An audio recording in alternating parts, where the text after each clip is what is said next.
Welcome back to my channel. দিনটা ছিল সোজা রথের দিন।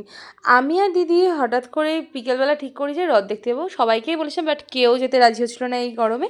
রেডি হয়ে গেছিলাম আর আমাদের বাড়ির সামনে দিয়ে জয়িতারা রথ নিয়ে যাচ্ছিলো, তাই প্রথমে ওই রথের দড়ি টেনেই আমরা রথের দড়ি টানাটা শুরু করলাম।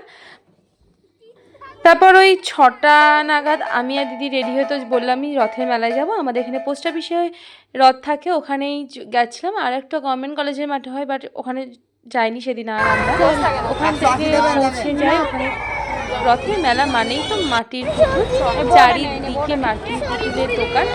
দেখতে খুব সুন্দর লাগছে, ছোটোবেলায় তো প্রচুর কিনতাম। আর এই বেলুনগুলো দেখলে তো মন খুশি হয়ে যায়। আর তারপরে চলে গেলাম রথের রথের ভীষণ ভিড় ছিল। আর সেদিন আমরা একটা নয়, প্রায় 3-4টে রথের দড়ি কিনেছি। মানে আমরা ওখানে দাঁড়িয়ে অনেকগুলো রথ দেখে নিয়েছিলাম। আর মারা তো আসতেই চাইছিল, আসেও নেই, তার জন্য আমি আর দিদি একাই চলে গেছিলাম।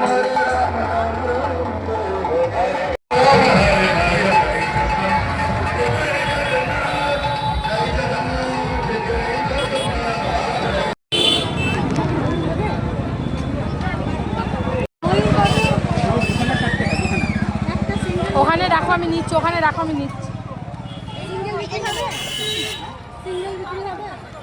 তারপর ওখান থেকেই খেয়ে নিলাম ফুচকা খেয়ে আরেকটা এগিয়ে যেতে আরও একটা রথ আসছিল বিশাল বড়। আর ওখানে বেশ কীর্তন হচ্ছিল, দেখতে বেশ ভালো লাগছিল।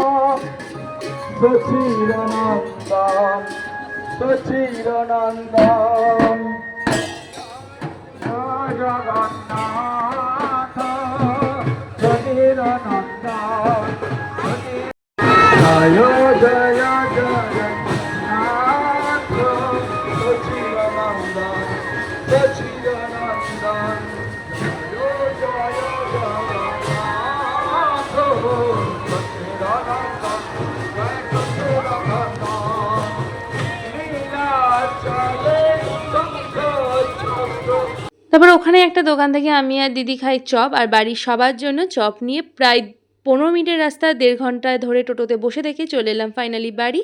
আর ডিনারে ছিল পরোটা আর লম্বা আলুর তরকারি। সো আজকে আসি, দেখাবে নেক্সট একটা মিনি ব্লগে। ততক্ষণের জন্য টাটা, সকলে ভালো থেকো।